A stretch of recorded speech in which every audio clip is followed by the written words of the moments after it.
एक बार की बात है कि किसी गुरुकुल में 3 शिष्यों ने अपना अध्ययन संपूर्ण करने पर अपने गुरुजी से यह बताने के लिए विनती की कि उन्हें गुरुदक्षिणा में उनसे क्या चाहिए। गुरुजी पहले तो मंद-मंद मुस्कुराए और फिर बड़े स्नेहपूर्वक कहने लगे, मुझे तुमसे गुरुदक्षिणा में एक थैला भर के सूखी पत्तियां चाहिए, ला सकोगे?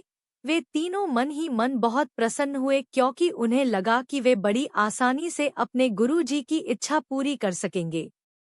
सूखी पत्तियां तो जंगल में सर्वत्र बिखरी ही रहती हैं। वे उत्साहपूर्वक एक ही स्वर में बोले, जी गुरुजी, जैसी आपकी आज्ञा। अब वे तीनों शिष्य चलते चलते एक समीपस्थ जंगल में पहुंच चुके थे, लेकिन यह देखकर कि वहां पर तो सूखी पत्तियां केवल एक मुट्ठी भर ही थी, उनके आश्चर्य का ठिकाना न रहा। वे सोच में पड़ गए कि आखिर जंगल से कौन सूखी पत्तियां उठाकर ले गया होगा।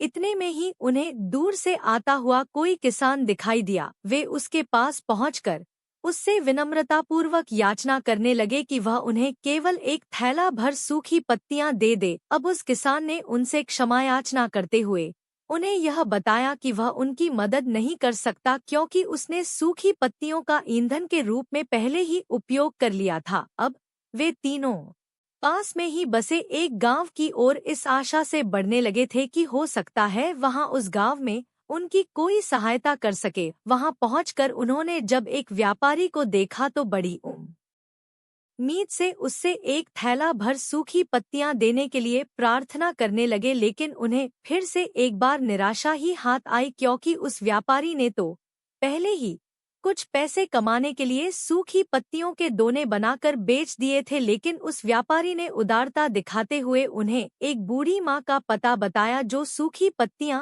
एकत्रित किया करती थी।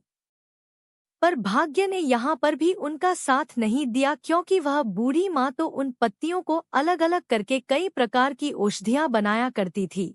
अब निराश होकर वे तीनों खाली हाथ ही गुरुकुल लौट गए। गुरुजी ने उन्हें देखते ही स्नेहपूर्वक पूछा, पुत्रों, ले आए गुरुदक्षिणा? तीनों ने सर झुका लिया। गुरुजी द्वारा दोबारा पूछे जाने पर उनमें से एक शिष्य कहने लगा, गुरुदेव, हम आपकी इच्छा पूरी नहीं कर पाए। हमने सोचा था कि सूखी पत्तियां तो जंगल में सर्वत्र बिखरी ही रहती होंगी, लेकिन बड़े ही आश्चर्य की बात है कि लोग उनका भी कितनी तरह से उपयोग करते हैं। गुरुजी फिर पहले ही की तरह मुस्कुराते हुए प्रेमपूर्वक बोले, निराश क्यों होते हो? प्रसन्न हो जाओ, और यही ज्ञान की सूखी पत्तियां भी व्यर्थ नहीं हुआ करती, बल्कि उनके भी अनेक उपयोग हुआ करते हैं। मुझे गुरुदक्षिणा के रूप में दे दो। तीनों शिष्य गुरुजी को प्रणाम करके खुशी खुशी अपने अपने घर की ओर चले गए। वह शिष्य जो गुरुजी की कहानी एकाग्रचित्त होकर सुन रहा था, अचानक बड़े उत्साह से बोला, गुरुजी, अब मुझे अच्छी तरह से ज्ञात हो गया है कि आप क्या कहना चाहते हैं। आपका संकेत वस्तुतः इसी और है, न कि जब सर्वत्र सुलभ सूखी पत्तियां भी निरर्थक या बेकार नहीं होती हैं, तो फिर हम कैसे किसी भी वस्तु या व्यक्ति को छोटा और महत्वहीन मानकर उसका तिरस्कार कर सकते हैं।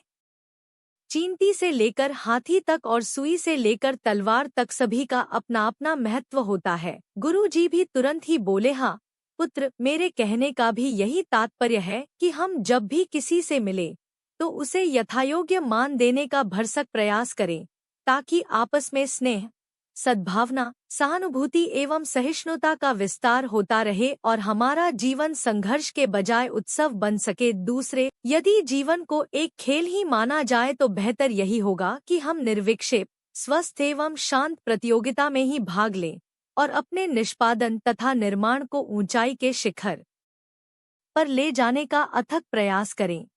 अब शिष्य पूरी तरह से संतुष्ट था। अंततः मैं यही कहना चाहती हूँ कि यदि हम मन, वचन और कर्म इन तीनों ही स्तरों पर इस कहानी का मूल्यांकन करें तो भी यह कहानी खरी ही उतरेगी। सबके प्रति पूर्वाग्रह से मुक्त मन वाला व्यक्ति अपने वचनों से कभी भी किसी को आहत करने का दुस्साहस नहीं करता और उसकी यही ऊर्जा उसके पुरुषार्थ के मार्ग की समस्त बाधाओं को हर लेती है। वस्तुतः हमारे जीवन का सबसे बड़ा उत्सव पुरुषार्थ ही होता है, ऐसा विद्वानों का मत है।